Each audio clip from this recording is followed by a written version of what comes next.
Okay, so this video is for Carl G5533, who asked me how Aventine Cavalry compared to the Victrix. So whilst I've got them out, I've also got Gripping Beast, Warlord, Fireforge and Caballero models, just do a comparison, because that's pretty much across the ancient sort of spread of models you can really get in plastics, which is what I prefer, although the Warlord Games ones are metal.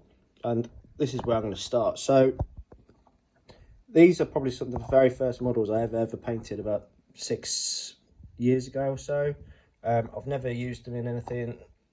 They're very small, in keeping with Warlord, very thin, and I'm not a fan of them at all. I mean, they do look good. If they were just bigger, they'd be better. And I've put them, so that's a Warlord Games one, in between Gripping Beast and an Aventine, and they're all on sort of the same sort of platform, so you can see how small he actually really does look.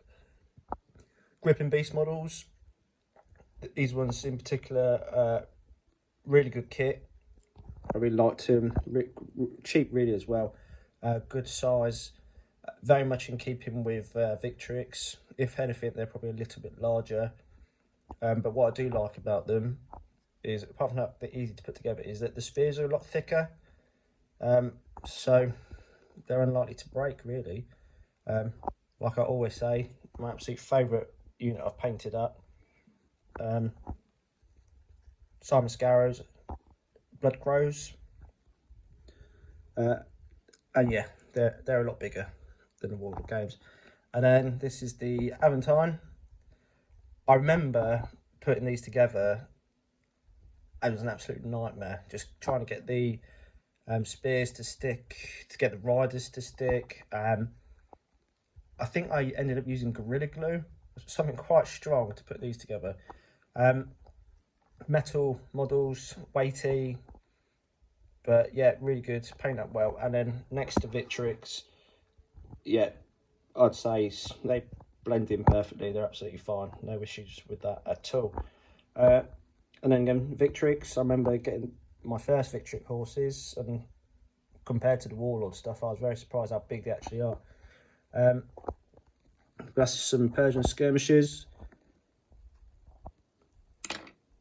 and if we move a Warlord Games guide back into the mix, do it fairly, you can see the real difference there. But you know, if these are British or something like this, which you could use them for, they only had ponies, I suppose.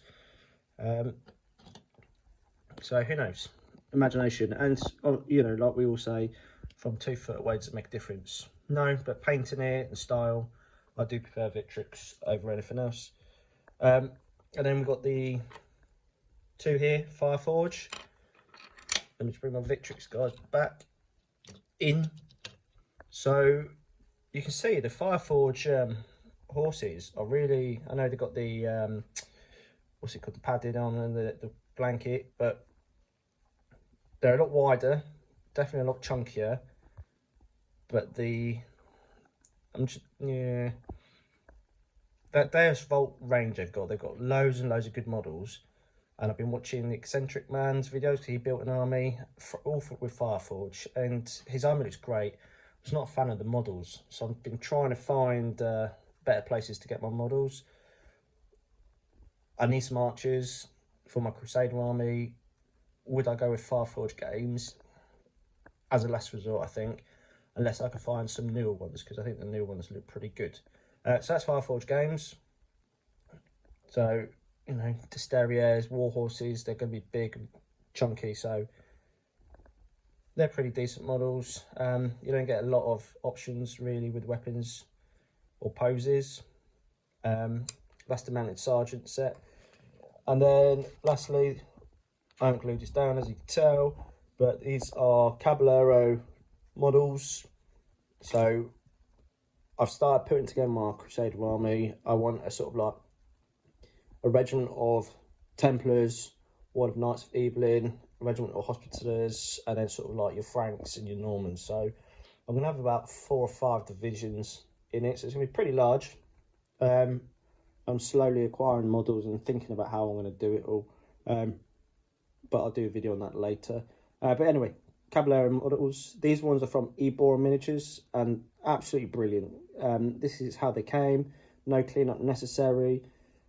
They came from Spain, which is a bit of a mistake on my part because I had to pay quite a bit for packaging and shipping and taxes. But compared to some of the stuff I've had from the UK, they're top class.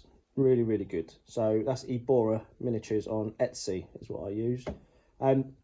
Now, they are slightly smaller figures and horses, but marginally, you know.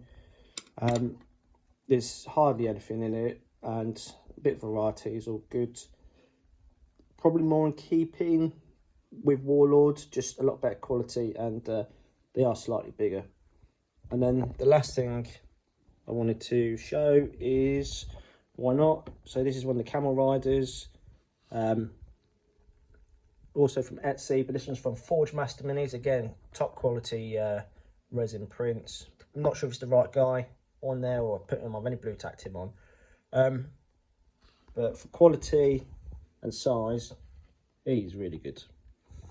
But that's just a comparison of what, 1, 2, 3, 4, 5, 6 different horse manufacturers or cavalry manufacturers you can choose from. Era restricted, but Aventine very good. Grip and Beast very good. Victrix leading the way, obviously. Caballero Miniatures excellent if you can find a good printer.